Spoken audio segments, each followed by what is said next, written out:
नमस्कार। मैं हूं सुधीर कुमार यादव। आज हम एक ऐसी कहानी सुनेंगे जो श्रद्धा और भक्ति से भरी है। यह कहानी है करुआ देव की। करुआ देव, जो अपने भक्तों के लिए भगवान जैसे हैं, जिनकी महिमा बहुत बड़ी है और कृपा का कोई अंत नहीं। यह कहानी गंगा नदी के किनारे बसे एक छोटे से गांव से शुरू होती है।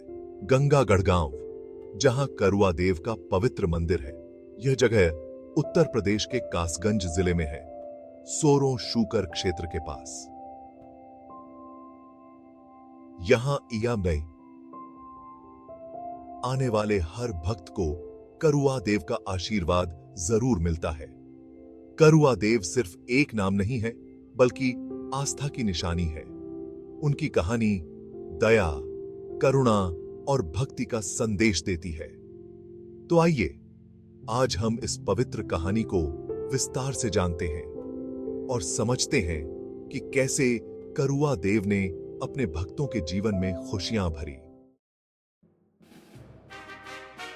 कहते हैं करुआ देव और कोई नहीं बल्कि ज़ाहरवीर के बेटे थे।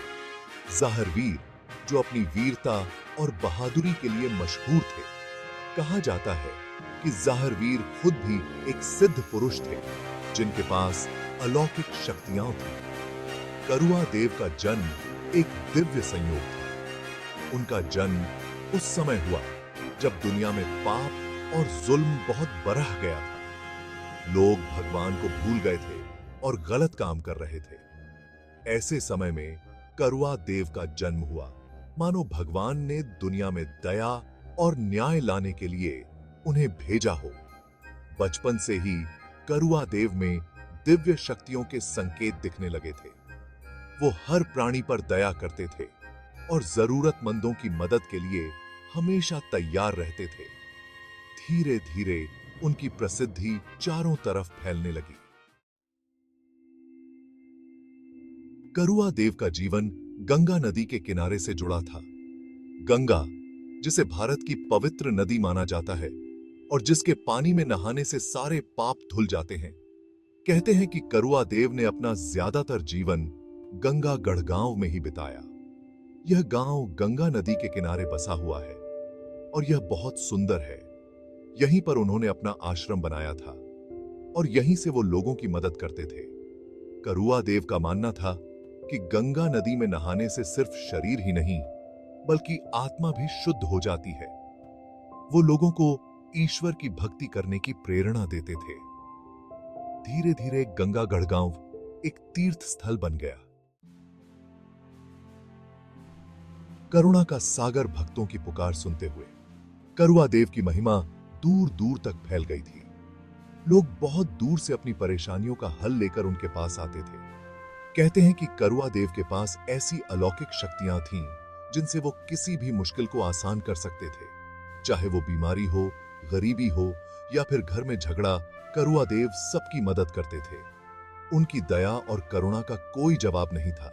कई लोगों ने तो यह भी कहा कि उन्होंने करुआ देव को चमत्कार करते हुए देखा है। एक बार की बात है, एक किसान अपने सूखे खेतों के लिए बहुत परेशान था। बारिश नहीं होने के कारण उसकी फसल खराब हो रही थी। उसने जब करुआ देव से मदद मांगी तो उन्होंने कहा कि वो चिंता न करे, जल्द ही बारिश होगी।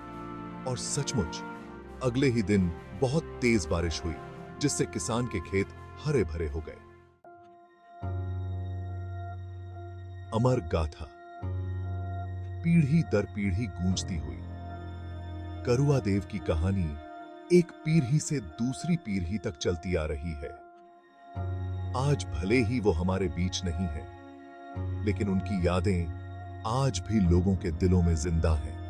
गंगागढ़ गांव में आज भी उनका बहुत बड़ा मंदिर है, जहां हर साल लाखों श्रद्धालु आते हैं और उन्हें याद करते हैं। लोगों का मानना है कि करुआ देव आज भी अपने भक्तों की रक्षा करते हैं और उनकी इच्छाएं पूरी करते हैं।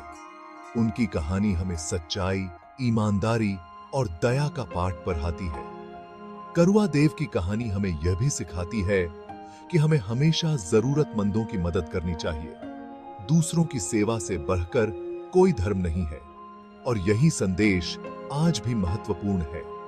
हमें करुआ देव के बताए रास्ते पर चलना चाहिए और एक अच्छा समाज बनाने की कोशिश करनी चाहिए।